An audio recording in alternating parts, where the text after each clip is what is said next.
Europe जानु अघि यो सुन्नै पर्छ।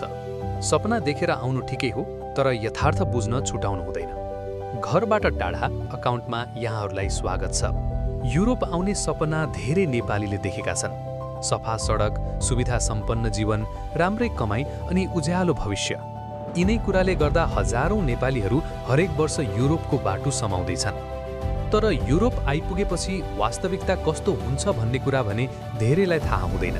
आज म तपाईलाई त्यो तितो सत्य सुनाउँदैछु जुन सायद तपाईले अन्य ठाउँमा खुलेर सुन्नुभएको छैन होला। धेरैले युरोप आउँदै गर्दा सोच्नुहुन्छ एकचोटि पुगेपछि काम त पक्कै पाइन्छ नि। हो, काम पाइन्छ, तर त्यो काम सधैँ सफा अफिसको कुर्सीमा बस्ने काम हुँदैन। धेरैजसो नेपालीहरू क्लिनिङ, वेयरहाउस, कन्स्ट्रक्सन, डेलिभरी वा किचनमा काम गर्छन्, शारीरिक रूपले गाह्रो हुने खालका कामहरू। समय पनि लामो, धेरैजसो ठाउँमा 10 घण्टाभन्दा बढी शिफ्ट हुन्छ। कहिलेकाहीँ त कन्ट्र्याक्ट नै नदिई काम गरिन्छ, जसले गर्दा काम भोलिपल्ट पनि छ कि छैन भन्ने टुङ्गो हुँदैन। अब कुरा गरौँ युरोपको खर्चको। हो, कमाई राम्रै हुन्छ, तर खर्च पनि उत्तिकै छ। सहरमा एक्लै बस्ने सोच छ भने हाउस रेन्ट मात्र पनि 400 देखि 700 युरो सजिलै जान्छ। सस्तो घर खोज्नुभयो भने पनि 2-3 जना एउटै कोठा सेयर गर्नुपर्ने हुन्छ।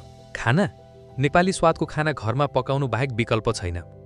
बाहिर खानुभयो भने महँगो र नेपाली टेस्ट पनि पाइँदैन। भारतीय वा एसियन स्टोरबाट केही सामान किन्ने हो भने त्यो पनि 2-3 गुणा महँगो हुन्छ। सबैभन्दा ठूलो सङ्घर्ष भनेको मेन्टल स्ट्रगल हो।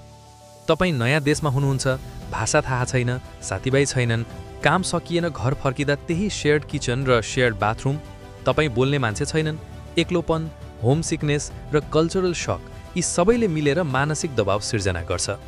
धेरै नेपालीहरू पहिलो वर्षमा नै डिप्रेसनमा जान्छन्, तर भन्न सक्दैनन्। तर युरोप मात्र सङ्घर्षको कथा होइन, यहाँ अवसर पनि छन्। युरोपले तपाईलाई डिसिप्लिन सिकाउँछ, समयको कदर, आफ्नो हक र जिम्मेवारी बुझ्ने क्षमता बढाउँछ। भाषा सिक्नुभयो भने नयाँ सेक्टरमा जाने बाटो खुल्छ, स्किल बढाउँदा राम्रो काम पाइन्छ। र सबैभन्दा ठूलो कुरा, तपाईले कमाएको पैसाले नेपालमा केही बनाउने सपना पूरा गर्न सक्नुहुन्छ।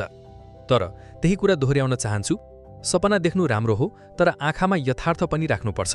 युरोप स्वर्ग हो भन्ने सोच एक्लै बोकेर आउनुभयो भने यहाँको यथार्थ तपाईलाई गाह्रो लाग्न सक्छ। तर सोच र तयारी सही भएमा यो यात्राले तपाईको जीवन नै परिवर्तन गर्न सक्छ। यस्ता यथार्थपूर्ण र सहयोगी भिडियोका लागि हाम्रो अकाउन्टलाई फलो गर्न नबिर्सिनुहोला। अनि मन पर्यो भने रिपोस्ट गरेर अरूलाई पनि देखाउनुहोला। धन्यवाद।